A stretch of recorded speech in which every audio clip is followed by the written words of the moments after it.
কথা বলবো যে কাস্টমার সার্ভিস সম্পর্কে, যে আমরা আচ্ছা ক্লায়েন্ট জেনারেট করলাম, মার্কেট কাছ থেকে ক্লায়েন্ট পেলাম, কিন্তু ওদেরকে আরো কিভাবে বেটার সার্ভিস দিয়ে আমার প্রতি লয়াল বানাইতে পারি যেন ও আর কোনো অপশন না খুঁজে।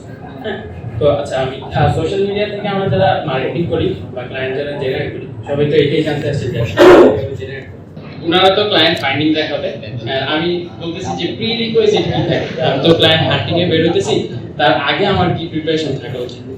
আমার প্রোফাইলগুলো খুব ভালোভাবে সেটআপ থাকা লাগবে, দেন আমার প্রোফাইলে রিলেভেন্ট কন্টেন্ট শেয়ার করা লাগবে যেটা ক্লায়েন্টকে আমার ভ্যালু দিতেছে। মানে আমি ফ্রিতে কন্টেন্ট দিতেছি, এমন কন্টেন্ট যেটা অন্য মানুষ সার্ভিস প্রোভাইড করতে, ক্লায়েন্ট যখন দেখতেছে এমন ভ্যালু প্রোভাইড করতেছে ফ্রিতেই, অটোমেটিক্যালি আমার প্রতি অ্যাট্রাক্ট হইতেছে। তো আমি যখন ফ্রিতে রিসোর্স দিতে থাকবো, ক্লায়েন্ট দেখবেন যে একটু অ্যাডভান্স জানতে আমাকে নক দিতেছে, অটোমেটিক্যালি ইনবাউন্ড মার্কেটিং হয়ে যেতেছে, আমার ডোর টু ডোর নক করতে হইতেছে।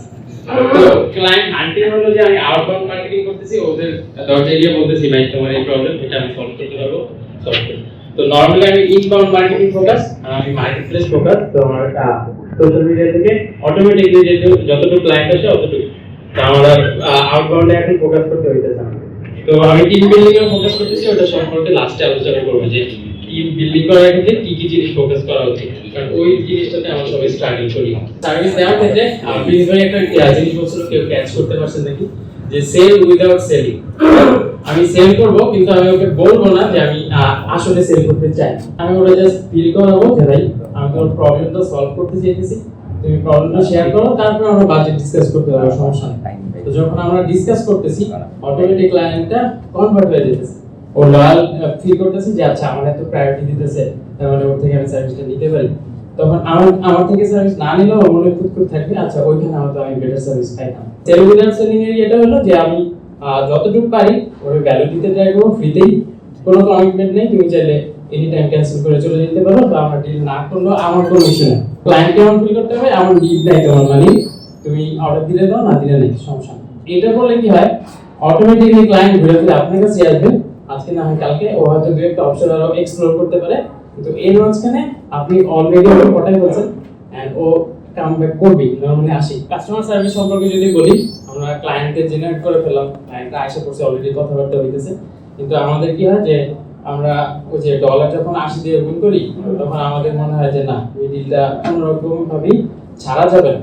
হ্যাঁ, তখন আমরা ওই যে কাজটা যদি নাও পারি তাও আমরা ওইরকম নিয়ে ঘুরে রাখতে ট্রাই করি। এখানে সময় নষ্ট হয় ক্লায়েন্টেরও, আমারও সময় নষ্ট হইতেছে, আলটিমেটলি কিন্তু রেপুটেশনে এফেক্ট করতেছে।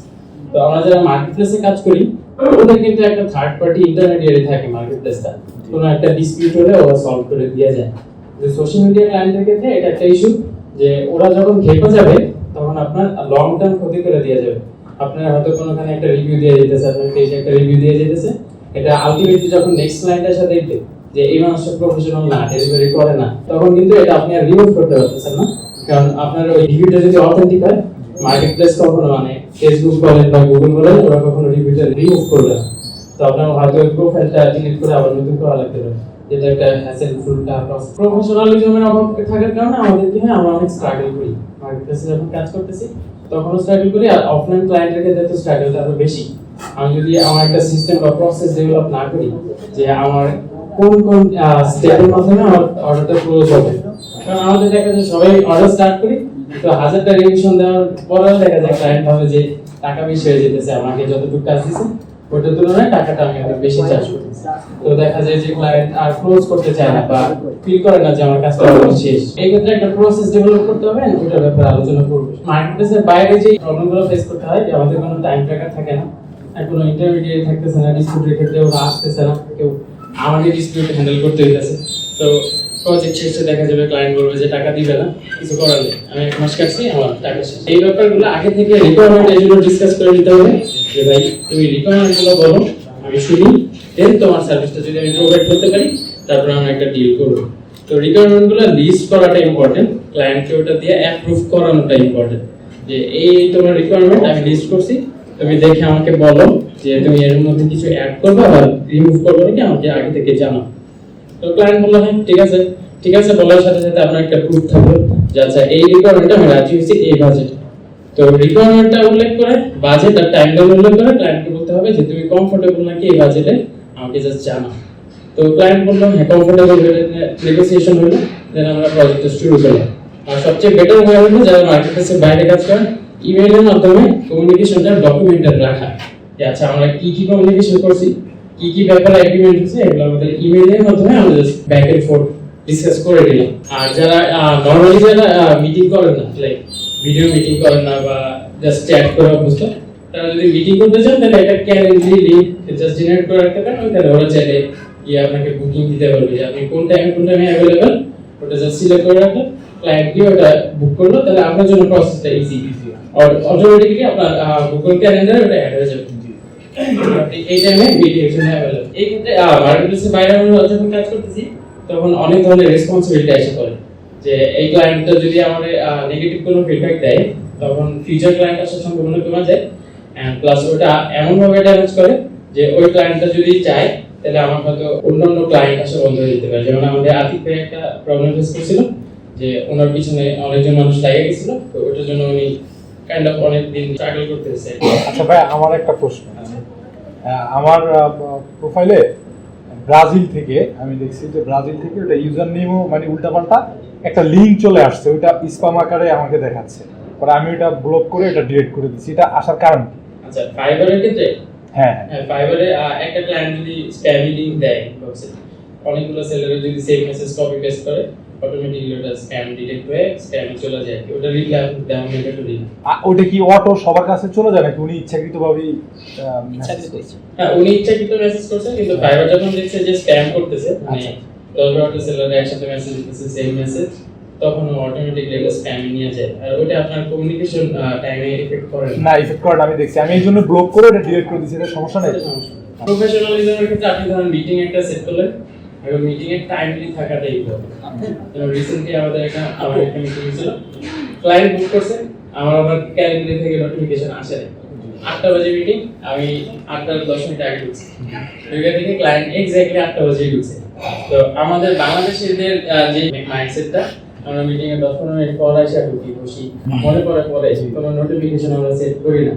কারণ আমার ক্ষেত্রে নোটিফিকেশন অটোমেটিক্যালি আসে না, আমি যখন ক্যালেন্ডার চেক করছি তখন দেখতে পাচ্ছি আচ্ছা ক্লায়েন্ট এখানে বুক করছে। তো এই ক্ষেত্রে আমরা যদি টাইমলি ম্যানারে ওটা অ্যাটেন্ড না করি, তাহলে ক্লায়েন্টের কাছে অটোমেটিক্যালি একটা ব্যাড ইমপ্যাক্ট যায়, ব্যাড একটা ইমপ্রেশন যায় যে এই সেলারটা প্রফেশনাল না। আর ওটা হলে তখন ক্লায়েন্ট আমার সাথে ডিল করতে চাবে না অবভিয়াসলি। কারণ ইউএস এর মানুষরা ওরা টাইম কনসিয়াস অনেক, ওরা মেইনলি টাইমটা ফলো করতে বা মেইনটেইন করতে বেশি পছন্দ করে। তো ওদের দেখবেন আবার মিটিং গুলো হয় এরকম যে ওরা সকাল 5টা বা সকাল 6টার দিকে মিটিং দিয়ে যাচ্ছে নিজেদের টাইম। তো ওই টাইমে আমাদের দেখা যায় আমরা সন্ধ্যার সময় লেট করি, কিন্তু ওরা সকালে লেট করে না, তাই না? তো এই জিনিসগুলো আমাদের মেইনটেইন করা উচিত। সাপোজ প্রজেক্ট পেলাম, সবই পেলাম, আমার তো জিনিসটা ডেলিভারি দিতে হবে, হ্যাঁ, সব রিকোয়ারমেন্টস সব ফিক্স। ডেলিভারেবলস ফিক্স করতে হলে আমার একটা প্রসেস লাগবে যে আমার টিম মেম্বারদের আমি কিভাবে মেইনটেইন করব। হ্যাঁ, ইনিশিয়ালি আমি হয়তো কাউকে পার্মানেন্টলি হায়ার করতে পারতেছি না, হ্যাঁ, আমার হয়তো বাজেট নাই, আমি হয়তো প্রজেক্ট নিতেছি তারপর করাইতে পারতেছি। এই ক্ষেত্রে আমি ডিল করে নিতে পারি পার্সেন্টেজ ওয়াইজ, বা আমি আগে থেকে ওর সাথে নেগোশিয়েট করে নিতে পারি। আচ্ছা, একটা ওয়েবসাইট লাগবে 10 পেজের, আমি কত চার্জ করতেছি ওটা আপনি নট নেসেসারি নাও বলতে পারেন, কারণ আপনি হয়তো একটা প্রজেক্টে 100 চার্জ করতেছেন আর একটা প্রজেক্টে 1000 চার্জ করতেছেন, ওটা আপনার ব্যাপার। তো আপনি যেটা নেগোশিয়েট করে নিতে পারেন যে আচ্ছা 10 পেজের জন্য তুমি কত চার্জ করবা। ও বললো আচ্ছা $80 হলেই হবে। তো আপনার মাঝখানে $20 মতো থাকতেছে। ছোট বাজেটের প্রজেক্ট না, আমি পার্সোনালি যেটা করি, আমি আমার মার্জিনটা রাখি না, আমি পুরোটাই দিয়ে দিই। আমি নরমালি বলি যে আচ্ছা আমি এত চার্জ করতেছি, তুই পুরোটাই রাখো, বড় প্রজেক্ট হলে পরে ওটা দিয়ে আমি পোষায় যাবে, জাস্ট আমি ধরে রাখলাম। কারণ আমি তো একটা ফিক্স স্যালারি দিতে পারতেছি না, ওটা জাস্ট ধরে রাখলাম যেন ও লয়াল থাকে আমার প্রতি। আচ্ছা, ওতে কোনো মার্জিন রাখে, এটা হলে নাহলে মিসইউজ ফিল করে। আমি যখন 10টা পেজরে $80 দিয়ে করে দিয়েছি, ও ভাববে যে আমরা এক তো কম দিতেছে আবার এনেও মার্জিন খেতেছে, তো এই ক্ষেত্রে একটা প্রবলেম হয়। কিন্তু আমি আবার যখন $2000 চার্জ করতেছি 10টা পেজের জন্য, ও আর জানে না, তখন পরে আমি হয়তো $200 দিতেছি। ও টিম মেম্বার যখন ইনিশিয়ালি বিল করতেছি তখন আমরা এরকম ভাবে প্রফিট শেয়ার করতে পারি। এন্ড যখন আমি পার্মানেন্টলি কাউকে রাখতেছি তখন আমার অবশ্যই একটা প্রসেস বিল করতে হবে।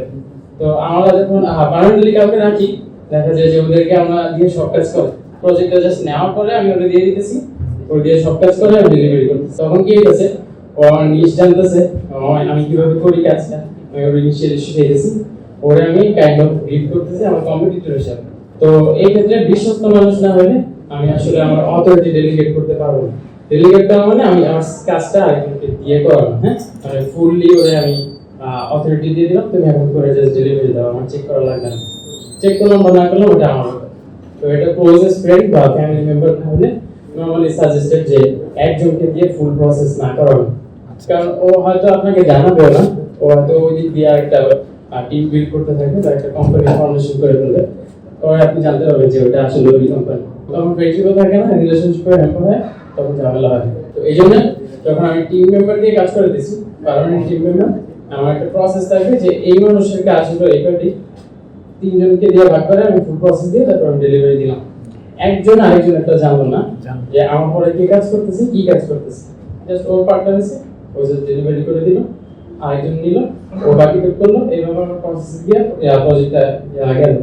এখানে কি হইতেছে, যেখানে আমি একজনকে হায়ার করে হয়তো 20,000 দিতাম, ওইখানে আমি হয়তো 3জনকে 2 ঘন্টার কাজের জন্য আমার হয়তো সেম টাকাই লাগতেছে, কিন্তু 3জনের কাজের ব্যবস্থা হইতেছে। ওদেরও বার্ডেন ফিল হইতেছে না, প্রেশার ফিল হইতেছে না, যে আমাদের দিয়ে এত কাজ করাইতেছে। ও জানে ওর সেট অফ কাজ কি, ওই সেম কাজ করতে করতে ওরও এক্সপার্টাইজ বাইরে যেতেছে। ও আর তখন বার্ডেন ফিল করে না, একটা কাজ করলে ইজিলি করে দিতে পারে। তো এইভাবে আপনি জাস্ট চাইলে একটা স্মুথ প্রসেস বিল্ড করলে আপনার টিমটা মেইনটেইন করাটা ইজি হয়ে যায়। ওভারঅল এরকমই। এখন টিমের ক্ষেত্রে হলো যে তাদের মোটিভেশন সবসময় থাকে না, হ্যাঁ মাঝে মাঝে আমার হয়তো প্রেশার বেশি আসতেছে, মাঝে মাঝে প্রেশার কম আসতেছে। আর যারা আমরা রিমোটলি কাজ করি ওদের ক্ষেত্রে আরেকটা প্রবলেম হলো যে একটা ভাই বলতেছিল যে কারেন্ট চলে গেলে কেউ কাজ করতে পারে না, একটু ঠাডা পড়লে নেট চলে যায় ঢাকার বাইরে। জি জি, ইয়েতে বলছিল ক্লাসে এই প্রবলেমগুলো অনেক ফেস, তো আমিও ফেস করি, আমারও টিম মেম্বাররা ঢাকার বাইরে, আমার টিমটা মেইনলি রিমোটলি করি। তখন দেখা যায় যে ওদেরকে মোটিভেট করে রাখা, ওদেরকে ধরে রাখা যে আচ্ছা সমস্যা নেই, তুমি পরে করে দিও, ওই ফ্লেক্সিবিলিটিটা দেওয়া। আমার হয়তো রাতে হইলেও সমস্যা নেই, কিন্তু আমি যদি ওরা এখন প্রেশার দিই, ও পরে ফিল করবে যে আমি আমার অ্যাপ ইউজ করা হয়েছে, আমার তো কিছু দোষ নেই। ও অটোমেটিক্যালি ডিনায়ালে চলে যাবে, মনে করবে যে আমার তো সাপোর্ট দিতেছে না, আমার এত ডিফিকাল্টিস, এরপরে আমার টিম মেম্বার আমার বুঝতেছে না সমস্যাটা। এই ক্ষেত্রে আমি নরমালি কি করি, আমার শিফটগুলো সকালে থাকে। আমি একটা চিন্তা ভাবনা করছিলাম যে সকাল থেকে জোহরের মধ্যে আমার যেন কাজ হয়ে যায়, তারপরে ও নিজের পার্সোনাল লাইফে স্পেন্ড করুক, রাতে ফ্রিল্যান্সিং করুক, আমার সমস্যা নেই। আমি এই জন্য প্রোডাক্টিভ আওয়ারগুলো চাই। আমার নরমালি থাকে 4 ঘন্টা বা 6 ঘন্টা, এর বেশি আমি টাইম দিই না। ও 4-6 ঘন্টা যতটুকু করবে, প্রোডাক্টিভ কাজ করবে, ওটা আমার 8 ঘন্টা থেকে বেটার কাজ হবে। সকালে না করতে পারলে বলি আচ্ছা সন্ধ্যার মধ্যে দিয়ে দিও। তো এই ক্ষেত্রে দেখা যায় যে হ্যাঁ আমার কাজগুলো স্মুথলি হতেছে, এন্ড ওদেরকে ফ্লেক্সিবিলিটি দেওয়ার কারণে ওরা দেখা যায় যে আর কোনো অপশন খুঁজতেছে না, চিল করে করে জব করতেছে, টাকাও পেতেছে, কারও পেতেছে। টিম মেম্বারদেরকে মোটিভেটেড রাখতে হলে আরেকটা কি হলো যে আমার ওদেরকে রিওয়ার্ড দিতে হবে মাঝে মাঝে। লাইক রিসেন্টলি আমার যেহেতু একটা অপারেটর ছিল, যারা জানেন না এটা আমার প্রায় 20-23টা অর্ডার জমা গেছিল। আমার পরীক্ষা হইলে আমার অর্ডার জমা শুরু করে, তখন আমি কাজ করতে পারি, কারণ আমার কাজটা তো আলটিমেটলি ডেলিভারি দিতে হয়। প্রজেক্ট দেখা যায় আমি 2 সপ্তাহ টাইম নিয়েছি, প্রজেক্ট হয়ে গেছে, ক্লায়েন্টকে আমি আপডেট দিতে পারতেছি না কারণ আমি বিজি। এটা একটা যারা মার্কেটপ্লেসে কাজ করে এটা একটা হ্যাসেল, কারণ আমি তো আমার ক্লায়েন্টদেরকে ওদের সাথে কানেক্ট করে দিতে পারতেছি না, ইন্টারমিডিয়েট তো আমি। তখন আমি কি করলাম যে আচ্ছা তোমার প্রজেক্টগুলো শেষ করো, তোমাদের এই মান্থে তাহলে রিওয়ার্ড থাকবে, স্যালারি ডাবল। আমার তো সমস্যা নেই, ওদের যত স্যালারি হোক, আমার 23টা অর্ডারের ক্ষেত্রে দেখে যে 2-3টা অর্ডারে হয়তো ওদের সবার স্যালারি কভার হয়ে যাচ্ছে, ডাবল দিল, এটা আমার সমস্যা। এই জন্য আমি ওদেরকে স্যালারি ডাবল করে দিয়েছি, ওরাও হ্যাপি, ওরাও তাড়াতাড়ি কাজ করে দিচ্ছে, আমারও পরীক্ষা হয়ে গেল, এন্ড তারপর আমি আবার ব্যাক করলাম কাজ। এইভাবে আপনি যেটা রিওয়ার্ড দিয়ে দিয়ে ওদেরকে এনগেজ রাখতে পারেন, এন্ড ওদেরকে ফিল করাতে হবে যে এখানে গ্রো করার অপরচুনিটি আছে। মানে তুমি জাস্ট এফোর্ট দিতে চাও নাকি নিজের জন্য না, আমার জন্য না, সবার জন্য। আমরা যদি বেটার আউটপুট পাই তাহলে তুমি অটোমেটিক্যালি বোনাস পাই দিবে, এটা সমস্যা নেই। কিন্তু যদি ইয়ে না পাও, তোমার স্যালারি ফিক্স আছে, তোমার লাইফে একটা স্টেবিলিটি আছে। টিম বিল্ড করার ক্ষেত্রে এতটুকু এই জিনিসগুলো আমি ফলো করি, এগুলো আমি করলাম।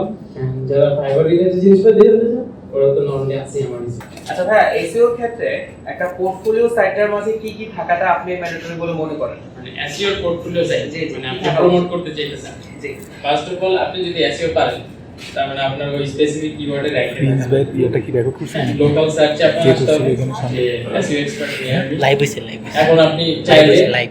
আপনার Page এ ডাইরেক্টলি পাবেন। ইউএসএ Page এ live হইছে। Live হইছে। থাকে। হ্যাঁ, সাপোজ আপনার স্পেসিফিক মার্কেট হলো ইউএসএ তে ফিলাডেলফিয়া। হ্যাঁ, আপনি ওইখানে জাস্ট একটা অ্যাড্রেস কানেক্ট করলে ভার্চুয়াল অ্যাড্রেস পাওয়া যায় ভেরিফাই করার ক্ষেত্রে।